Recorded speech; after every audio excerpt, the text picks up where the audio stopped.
the 74million.org webinar series. Today, we are going to be talking about international test scores, and it promises to be a very informative and important conversation. But first, for those of you who are not familiar with our organization, the Reinventing America's Schools Project is named after a book by the same title, which was authored by our founder and now director emeritus, David Osborne. My co-director, Curtis Valentine, and I are continuing the work of advocating for 21st century systems of schools. To us, that means schools that have the autonomy to innovate without being constricted by centralized bureaucracy. We believe that educators who are afforded autonomy, of course, coupled with strong accountability, know their students best and can best serve them. We also believe that these kinds of schools give parents more choices and ultimately lead to greater educational equity. The focus of today's webinar is the PISA, which is shorthand for Program for International Student Assessment. Every 3 years, the Organization for Cooperation, Economic Cooperation and Development gives the standardized PISA test to 15-year-old students around the world. The test we're talking about today was administered in 2022, and the results and data analysis from that test were released in December. Almost 700,000 students from 81 countries and economies took the 2-hour test and then answered a 30-minute survey on other issues that could affect their schooling. The test is given to 15-year-olds because in many countries, that is the age at which students are still reliably enrolled in school. Joining me today, we are very honored to have literally the world's foremost experts on the PISA, and I am going to start with Dr. Peggy Carr. Dr. Carr, thank you, and could you please tell us a little bit about yourself and your impressive body of work? Well, thank you.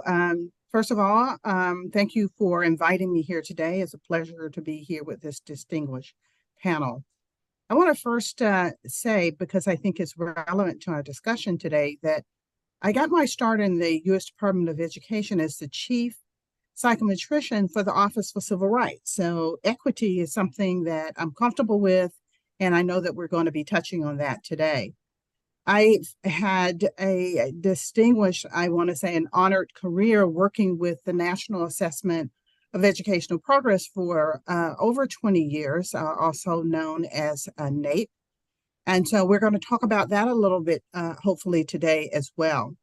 In 2021, I was appointed by President Biden to be the commissioner for the National Center for Education Statistics. So now I have the pleasure of working with a full portfolio of data collections for education statistics for our country as the third largest federal statistical recognized agency in the country. So I'm very, very pleased to be able to share anything coming from that side of my portfolio with our audience today. Thank you again for having me. Absolutely. And we cannot wait to hear your take on both of those important tests. So thank you very much. Next, we have Andreas Schleicher. Thank you so much for joining us all the way from Paris. And I really hope I didn't butcher your name too badly. Please tell us a little bit about your work at OECD. Yeah, thanks so much for inviting me. I'm in charge of OECD's work on education skills. We run surveys like PISA to get an understanding where different education systems around the world stand, but we also analyze those outcomes and provide advice for countries on how to improve education. Well, thank you. And we look forward to hearing from you because we know that there's probably nobody in the world that knows as much about the PISA as you do. And finally, let's hear from Jonathan Supovitz. Good morning, good afternoon, everybody, depending on where you are, or good evening. You could be somewhere else around the world.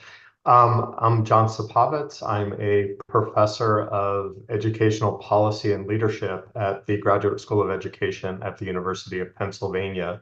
And I also direct a center called the Consortium for Policy Research in Education. And Testing and assessment is an area that I have done much work on over the years, and it's kind of one of those things where I used to do a lot of work, and I'm known for it, even though it's not necessarily the focus of my latest work. So it's really a great opportunity to get a chance to discuss the PISA results from a U.S. perspective. Excellent. Thank you so very much. So the PISA tests mathematics, reading, and science, and each year the test focuses on a different subject, giving it half of the total testing time. In 2022, the focus was on math, which the OECD defines as students' capacity to reason mathematically and to formulate, employ, and interpret mathematics to solve problems in a variety of real-world contexts. As you have likely heard, the results of the 2022 exam were not good. In fact, there was a historic drop in scores across OECD countries. You can see the orange trend line there, which is the OECD average, while the blue line is the United States.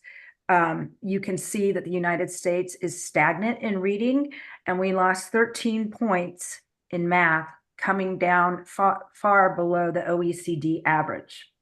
Andreas, can you please give us your overview of the overall outcomes and numbers and talk about what concerns you the most and what we here in the United States should be worried about? Yeah, and I think you have just shown that on the screen, is the gap between what our societies expect from education and need from education and what school systems deliver is becoming wider. Essentially, skill demands are rising year after year. What you need to be able to know to be successful in your job is increasing. And we have seen essentially flatlining and recently declining learning outcomes across the OECD. And I think that is a real concern. That's not true everywhere. There is a group of countries that have actually, even in the years of the pandemic, seen real improvements in the outcomes, but that's a minority.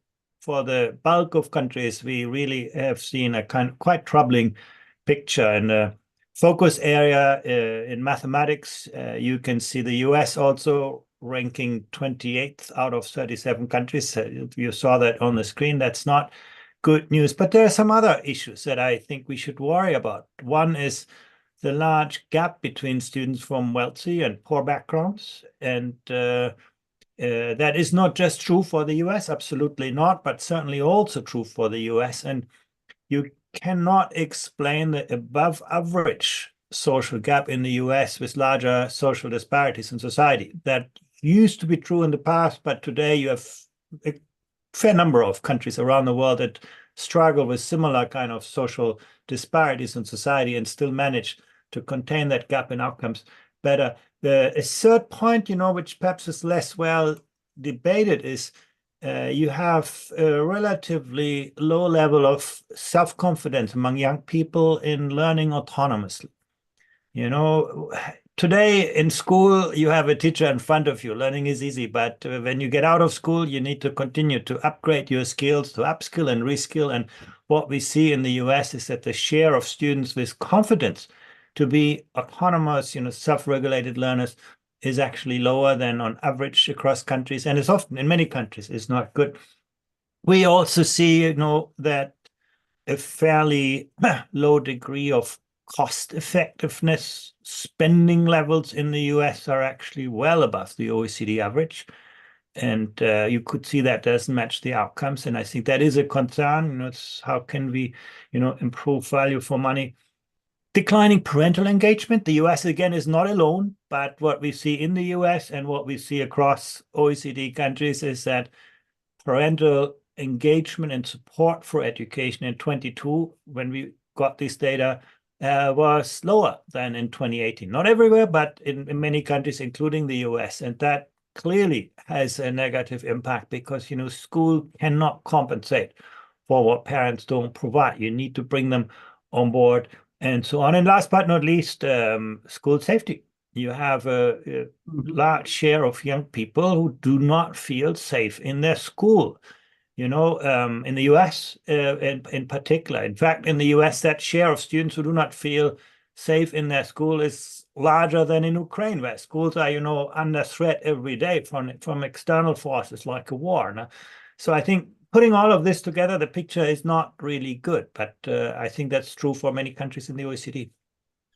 Did it surprise you that the level of parent engagement went down in 2022? I would think that because students were at home, and they were learning in front of their parents in many cases, via Zoom or whatever, that parental engagement may have increased. And that was also the time that we started seeing here in the United States a lot of activity at school board meetings, where parents were coming in and protesting, variety of teaching methodologies and cultural issues. So I'm interested that went down.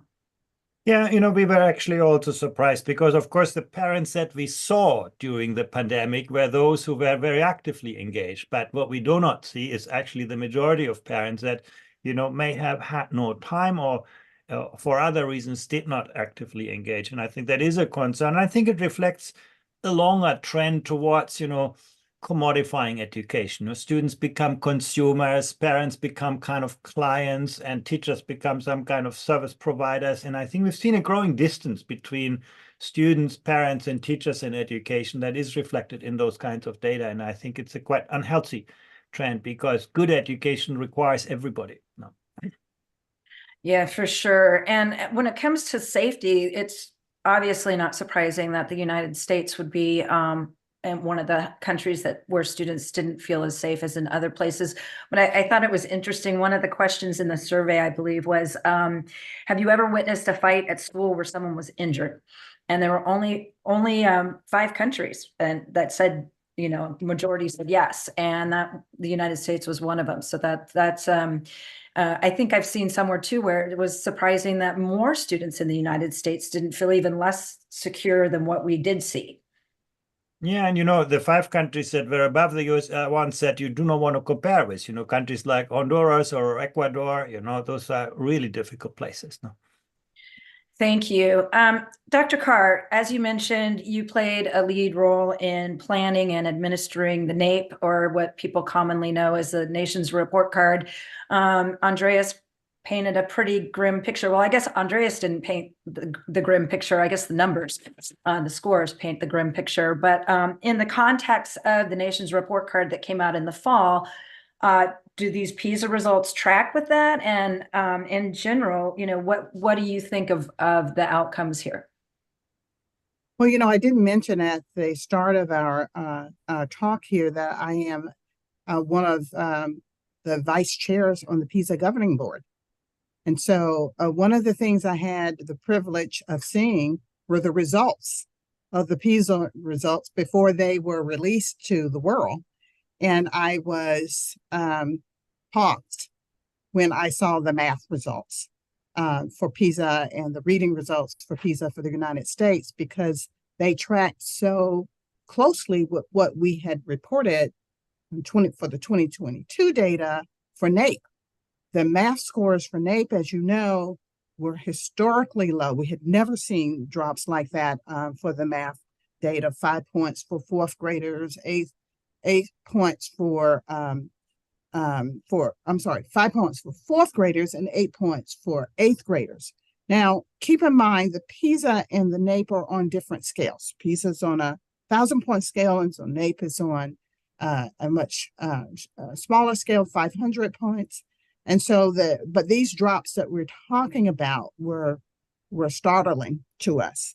And the fact that the PISA results tracked so closely gave me pause.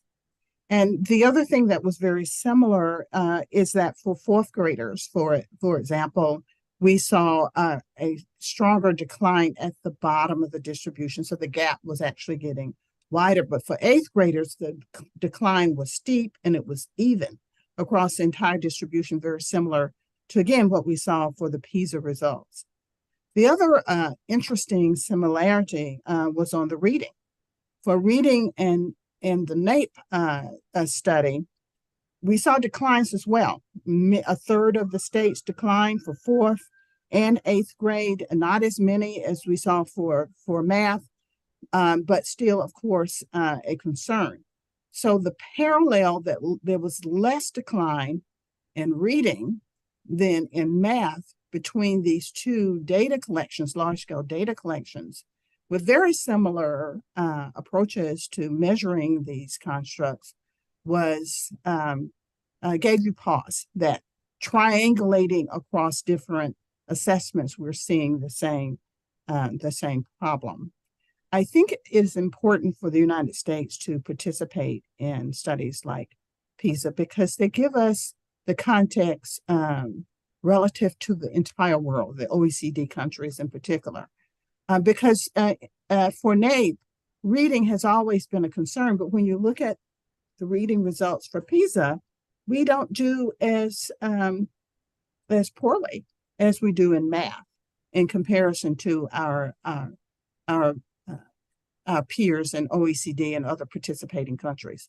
So it's important to put these data in context is what I would take away. Math clearly is very sensitive to instruction, what's going on in the classroom, reading not as much. There were some who were somewhat of naysayers when the NAEP came out. They seemed to kind of minimize the level of the drop or to sort of brush it away, that it's just a temporary situation. Does the PISA test coming on top of the NAEP and tracking so closely, is that a bigger evidence base that we really have a problem? Oh, we definitely have a problem. And the distribution of the drops reiterate that where the problem is, that those students who are struggling the most were impacted the most by the pandemic. And these data tell us a story about where we need to be focusing. I think that when you triangulate across different assessments that are measuring the same construct but in different ways, then it reiterates and verifies that what we're looking at is real. Thank you so much. Jonathan, you authored an excellent article titled 5 Takeaways from the PISA exam results. And your final takeaway was the results only matter to the extent that we talk about them. That statement actually contributed to my idea to pursue this panel today. So we are talking about them. Can you explain what you meant by that and how we can encourage needed changes when, as you noted, education debates are also very politically volatile? Sure, and this really builds on the comments of Andreas and Peggy that, when we think about what a test is, it's really sampling from a domain of knowledge. And so PISA is sampling from a broad sense of what 15-year-olds should be able to know and do. NAEP also is really not connected to any particular curriculum in the United States. And the other distinction between PISA and NAEP and other perspectives that we pay a lot of attention to are their relative distinction from state tests, which of course students and schools and districts and states, those are the accountability measures that we use. And so when we see, there's been a lot of wonderful studies that show that when you introduce a state test, which has accountability attached to it, performance grows over time relative to NAEP or PISA, where performance is a lot more stable and steady. And so, which indicates that people are teaching to the test and learning the forms of the test, et cetera. But there are no stakes attached to NAEP or PISA. And so in some ways, they're pure assessments that are on the good side, that they're not, people aren't using motivation as a means to try and perform well on the test, and therefore they're pure indicators. On the flip side, they are, as I said, unconnected to any particular curriculum or approach that's used. And in a state, they're much more tied to state standards, et cetera. So I think that to build on what Peggy said, that they really are connected, or they give us the opportunity to get these perspectives that we wouldn't otherwise have. But those perspectives need to be seen as opportunities for us to ask questions. So, why is it that that math performance was so much lower than reading and science performance? Why is it in the United States that although math performance declined, the prior gaps in performance were not exacerbated in math? Something that Andreas, I hope, will talk about, which I found really fascinating, which is a new thing, is the use of technology, and particularly the use of technology in leisure time and its negative relationship with performance, which I think is going to be a growing phenomenon, and it really, spotlights the Capitol hearings with all the social media companies just the other day. So, I think that these international perspectives and NAEP give us an opportunity to really sit back and reflect and ask important questions that can drive our system forward, that are not highly connected to the pressure-packed state tests, which we view as our accountability measures. I forgot to mention at the top, this is very much a panel discussion. So if you want to ask questions of each other, I do not have a problem with that. But Jonathan, you actually foreshadowed my next question to Andreas. But before I move on to that, from your perspective, how do we get more people talking about this? You said it was important that we talk about it. And I mean, I think if you went into an average, whether suburban, urban school, and asked a parent, so what do you think of the PISA scores? You'd probably get a pretty blank stare. So how do we raise awareness? And I would say that this would be a great question for Dr. Carr as well. Well, I'll pass over to Peggy in a second, but you're doing it right here, right? The more we talk about these points and the more we raise awareness of them, and just the way that you connected with me, right? So the more chances we have to engage in discussions, the residual effect of that is going to be to raise awareness and to have people talking about them. I would say that there are certainly in state offices lots of conversations about what's happening with PISA. Peggy, did you have anything to add to that on awareness? Yeah, it's a fascinating set of questions around what parents think. A lot of parents think that things are okay in their schools when you talk to them one-on-one. And many of them are not aware of the recovery task that we have in front of us. They think that things are going to sort of snap back, but the results, we need to wake up, I think, is the kind of conversation we need to have with our parents, because this is not business as usual. There is recovery happening. I don't know if you saw the study results just released by the Equity Education Project at Harvard and Stanford collaborative. And there is progress being made. And ironically, Jonathan, I'd love to hear what you think about this. More progress is being made in math than in reading. They reported about a 40% or maybe 35% recovery for math and something like a quarter for reading. So recovery is happening, but it's not happening equally. So those parents that think that this is a passing issue, well, they need to think again. And this is the kind of serious conversation we need to have with them, because students who are struggling, poor students, for example, students of color, they are recovering, but not as quick as their counterparts.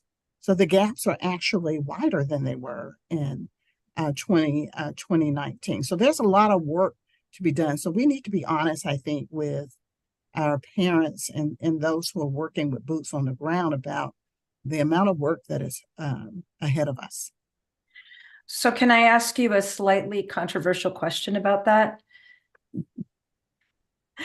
I mean, when you have the US Secretary of Education saying positive things because we moved up in the rankings, but yet when we know that the US only moved up in the rankings because other countries did so much worse than us, does that make it harder to get the message through to parents when leaders do not be bold-faced honest and say some of the things that you've said today about having a problem?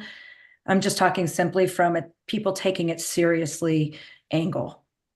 Well, certainly I can't talk about what's in the head of the secretary, but what I can say is that here in the department, we had a serious discussion about these PISA results. I mean, everyone is clear that we improved in our rankings, but it was at the cost of others who didn't do quite as well as we did. We did decline in math, as Andreas and I have both said, but we didn't decline as much as some of our peers did in math. And as a result, our rankings improved, but, is at the cost of, the entire portfolio of scores.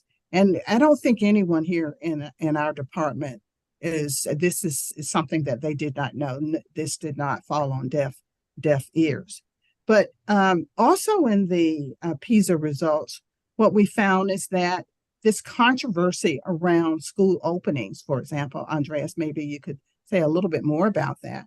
The United States was closed more than many of its peers, but it did not necessarily seem to have a correlation with the results. So their decline wasn't as bad as some of their peers, when you look at what the opening and closing pattern was. So it's a sort of a mixed bag, I think. There's a lot of rich information out of both the PISA and the NAEP study. But hopefully you're going to get to this because we need to focus on more than what goes on in the classroom. The whole child needs to be part of the discussion here. Sure. And you foreshadowed another question that I have for Andreas. So let me go back to the digital. Well, let's just stay on school closings for a minute here. So that's the immediate topic. We'll come back to the digital because that's fascinating as well. I was a little confused as well because we've heard nothing but, learning loss and school closings. But then let's see, I read in the report that there was no clear trend between countries like Brazil, Ireland, and Jamaica that experienced very long closures, and countries with short closures like Sweden, Iceland, and Taipei. So can you clear it up for once and for all, how much of the pandemic disruption is responsible for the score drops on the PISA? Yeah, I think there are several things going on. First of all, we do see a clear cross-country pattern between the lengths of school closures and outcomes. But as Peggy has said, there are really interesting exceptions. Some countries with very long school closures have been remarkably resilient, and others with short school closures drop. But overall, clearly the pandemic has been a factor in this Right. latest drop. But it's not the only one. I think there are a number of technology use, actually, to some extent, technology use for leisure has a stronger relationship with the drop in outcomes than the pandemic. So I think we need to look at the outcomes as there are multiple things going on, but clearly, school closures have worked against education. I don't think there's any doubt about that. Yeah, let's just unpack that a little bit for the audience here because people might not be so familiar with this. So, Andreas, as I understand it, the PISA measured two things: technology use in school and technology use out of school, and the out of school component is what you're calling technology use for leisure, and that was the piece that was really negatively correlated with student performances. Am I reading that right? Yeah, actually, it is technology used for leisure in schools that Oh, it's we in have. school. Okay. So Ah, basically, students having their smartphones in school and or their personal tablets, and I guess if we would look at technology use out of school, you probably see the same pattern. I mean, it's very clear that, but we were particularly interested in to what extent students feel distracted, by using their own devices, to what extent they feel, addicted to that, feeling nervous when they or anxious when they don't have them. And these patterns are actually quite concerning. On the one hand, I think there is enormous potential for technology in education. It can make learning more granular, more adaptive, can enhance equity. It can, learning analytics. Yesterday I just came back from China. There are just amazing things happening, using technology actually for improving learning. But the bottom line is, the patterns are far from consistent. We cannot even say that technology used for instruction is a force for good. Actually, the line is pretty flat. Technology intensity in classrooms and outcomes are not very clearly correlated. What we do see very, very clearly is that where students use their own devices for their own purposes in school, that is and then you see that pattern across the board. There's no country that escapes that. Is strongly negatively correlated with outcomes. And I'm not even saying just with mathematics. You can see those students also feel, a poorer social relationship. They feel greater levels of anxiety. They feel, less happy with their lives. So I think there are many, you never know, the direction of cause and effect in those things, but there is a very clear association, negative association between technology used for leisure in schools and a whole range of outcomes. I thought it was Thanks really for, interesting. yeah. I go thought it ahead. was really interesting that the report found that 29% of student respondents had used a cell phone at school within 2 weeks of being given the test, even in places where they were banned. So it's like even bans don't always work. Well, actually, you have to say that the countries that have bans on cell phones see a lot less of a negative effect. But as you say, what we saw clearly from the data is what school leaders and teachers tell students is not, particularly effective. Where there are bans, the ban on cell phones was the only kind of factor that seemed to mediate that negative relationship somewhat. But as you say, there were lots of, students bypassing that in one or the other way. Interesting. I'm sorry, Jonathan, you had a question. No, I was just gonna, well, thank Andreas for clarifying that. But this is so prescient for a whole bunch of debates going on in school districts around the country about what policies they should introduce around students bringing their phones to school, around using them within school.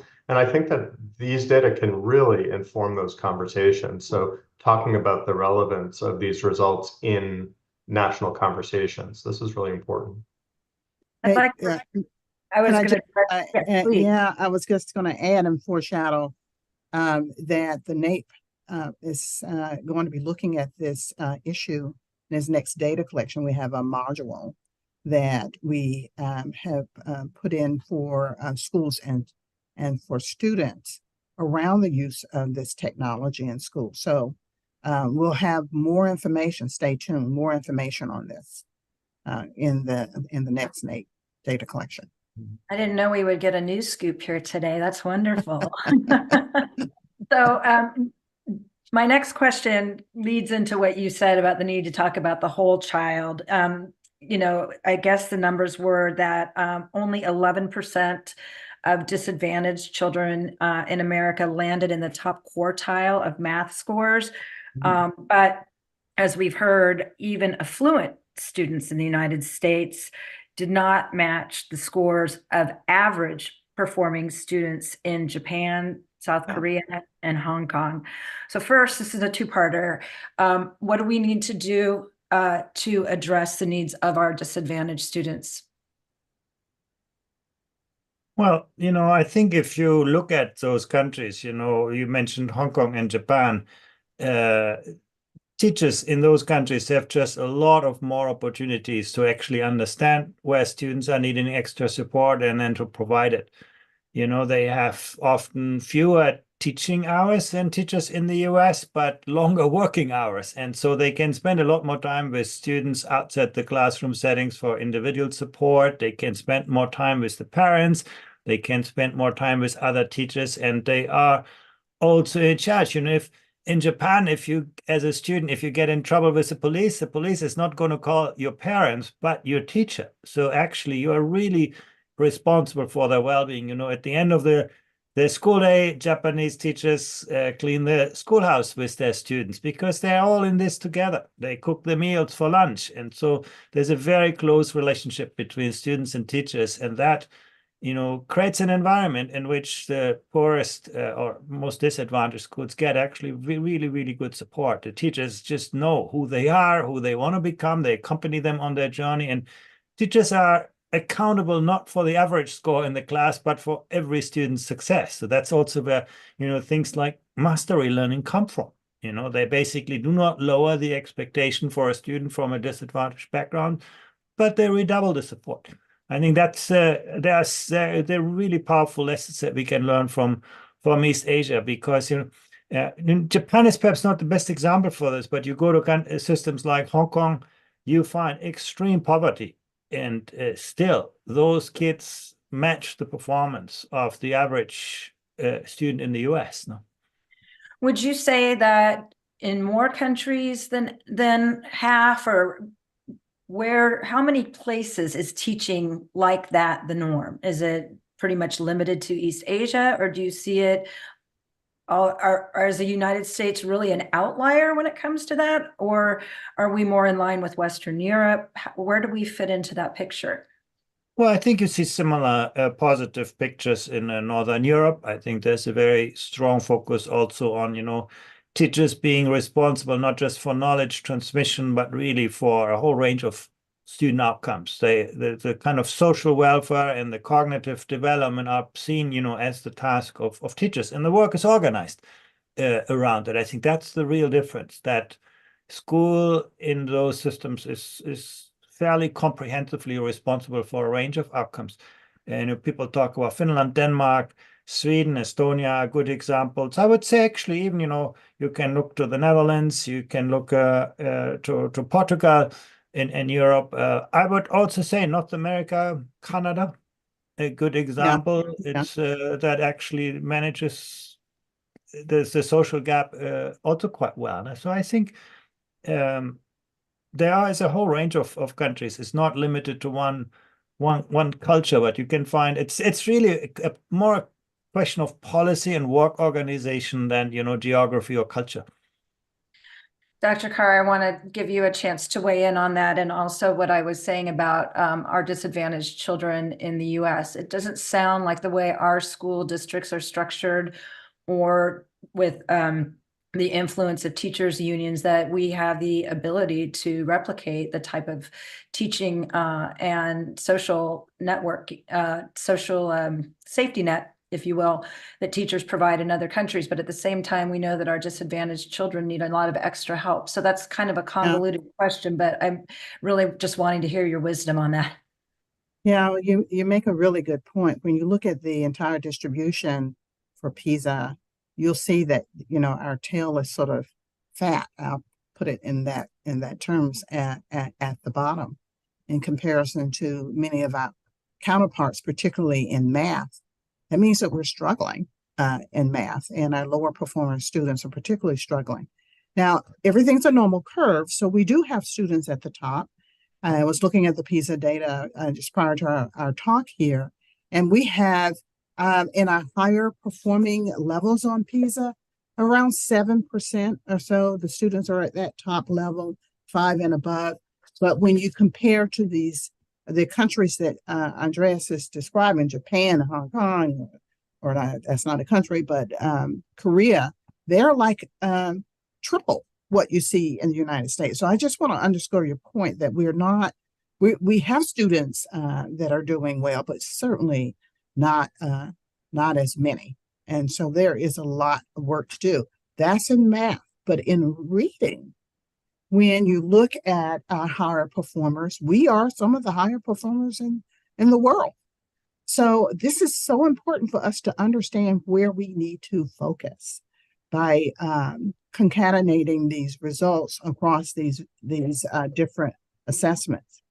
I also want to point out that the fourth grade is different from the eighth grade in terms of what we're seeing. You know, this is another reason why we need to think about the whole child and where the child is developmentally as we think about how to help them recover.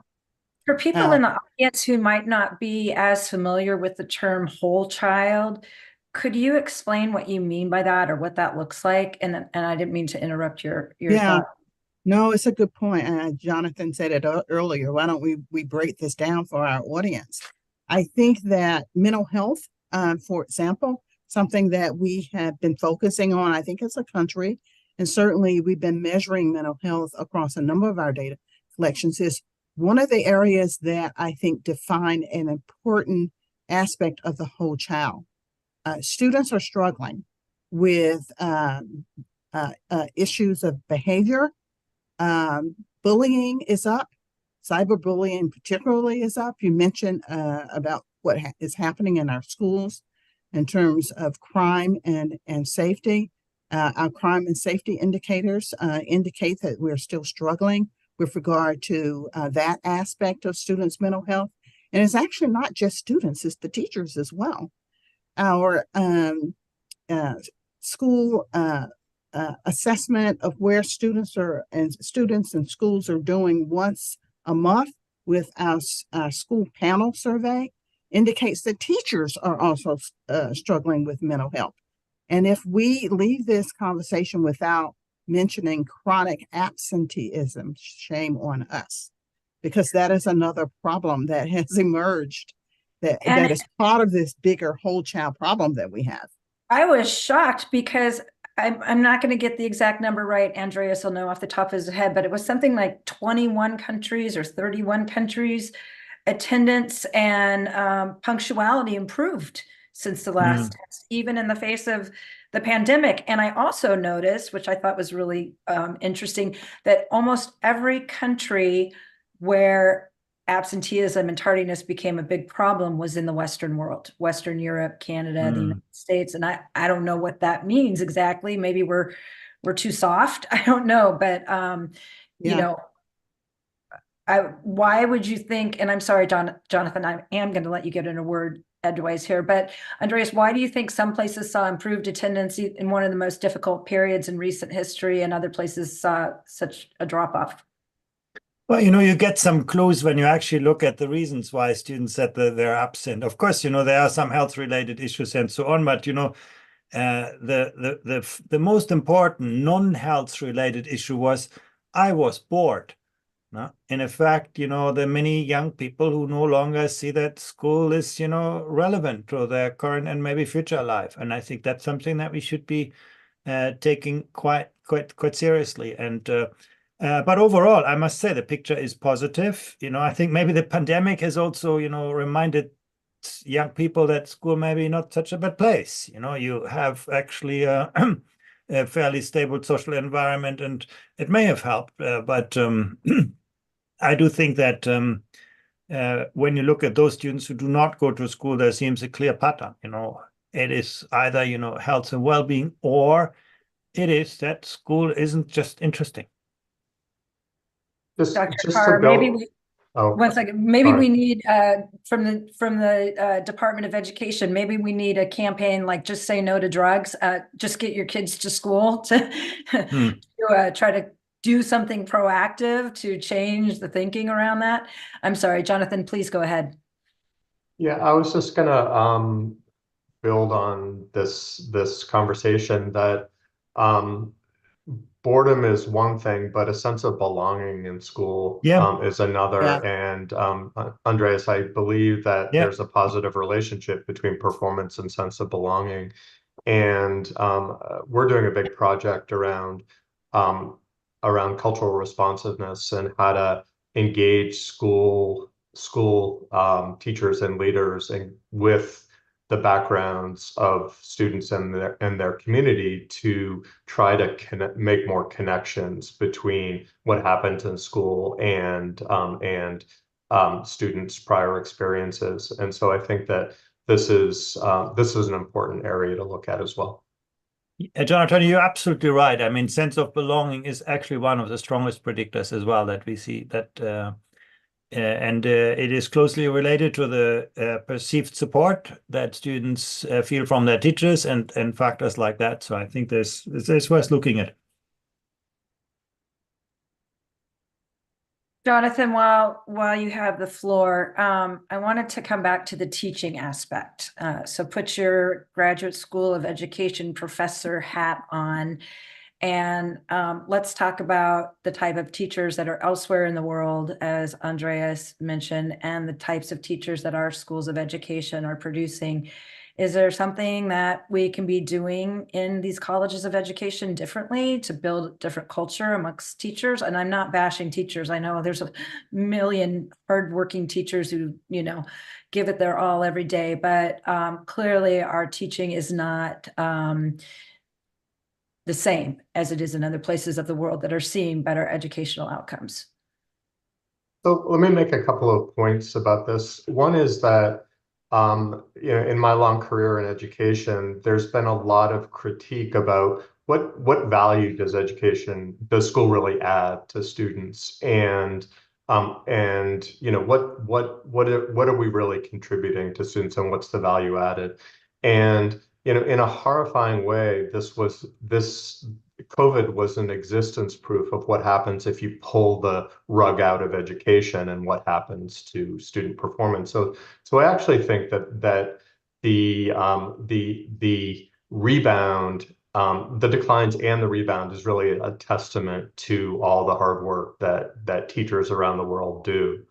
Having said that, and I think there are a lot of hints in PISA, and Andreas can build on this, that it's partially, it might be what teachers do, but it's more the systems around teachers, the way that we organize curriculum, the way that we organize time, the efficiency of the system in introducing concepts. And in the US, we tend to repeat the same concepts over and over again as students move across levels, as opposed to building mastery and moving kids through curriculum. So, I certainly think that we can do better in colleges of education around preparing teachers, but there's a bigger conversation to be had. Andreas, do you want to build on that with curriculum? Yeah, I think the design of the instructional system is a very clear kind of factor here.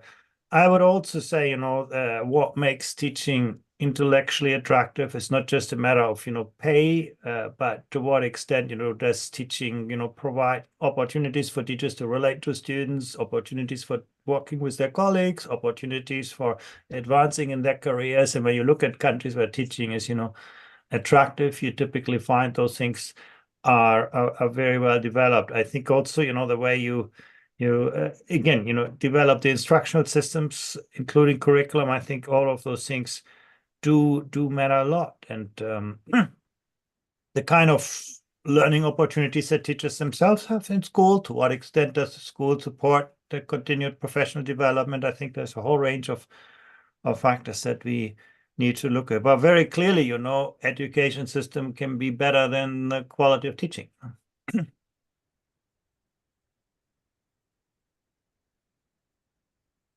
Sorry about that. Dr. Cart, there's one other topic that I want to make sure that we get to today, and we do have some questions from the audience, so I want to leave a little time to let you all address that. I know people are excited to get their questions heard. We touched on it earlier, but we saw that even affluent students in the US were not keeping up with the average student in those Asian countries that I mentioned, Singapore, South Korea, Hong Kong, I believe it was, perhaps Japan.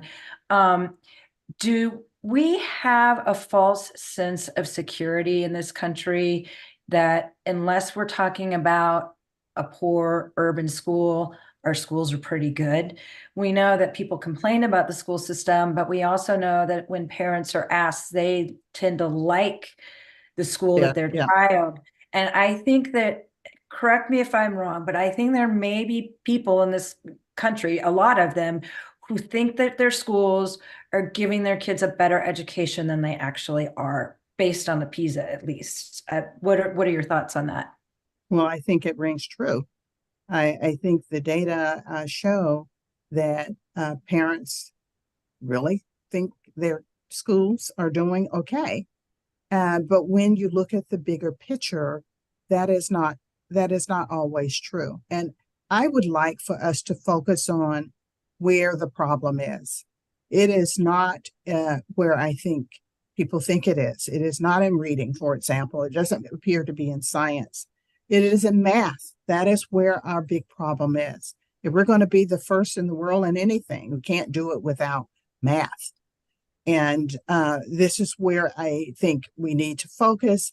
And as it ironically as it is panning out in the data, math is very sensitive to in-school instruction. So we could really focus on in these areas in a very concentrated way.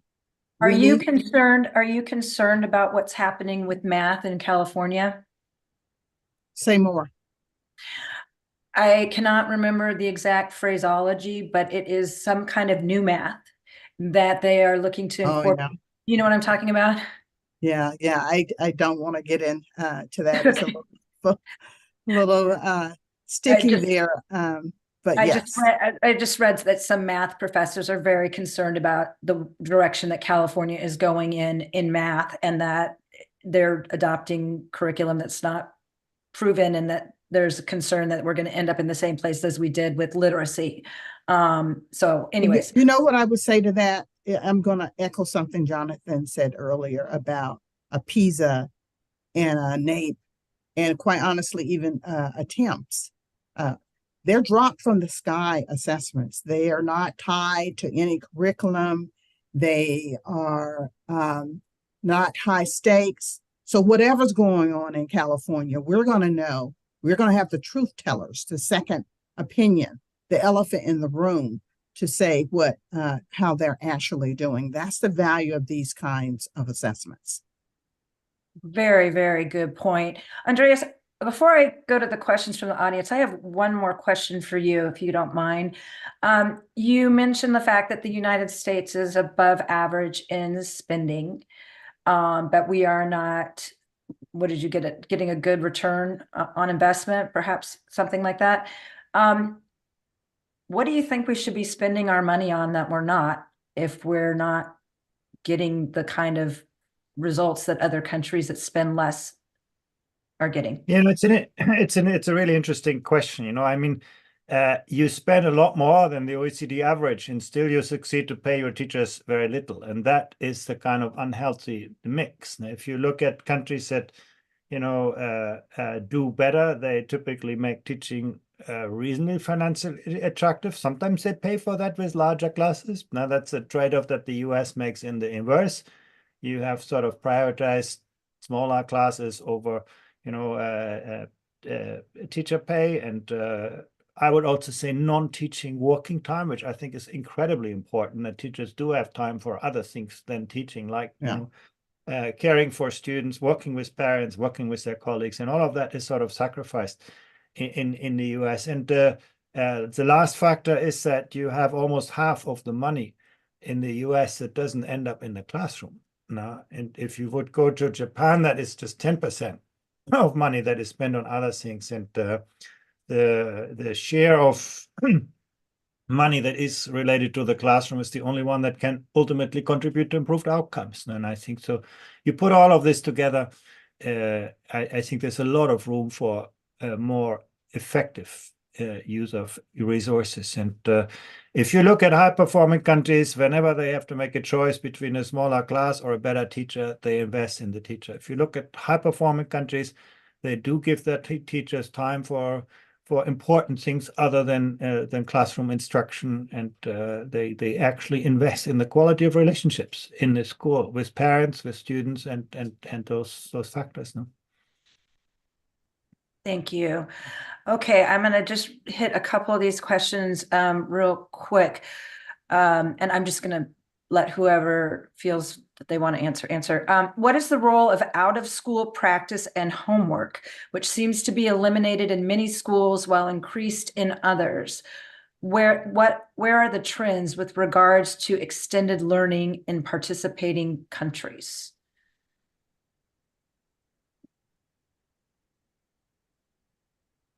Andreas. Dr. Carr, either one of you want to answer that? I'll bow to Andreas first.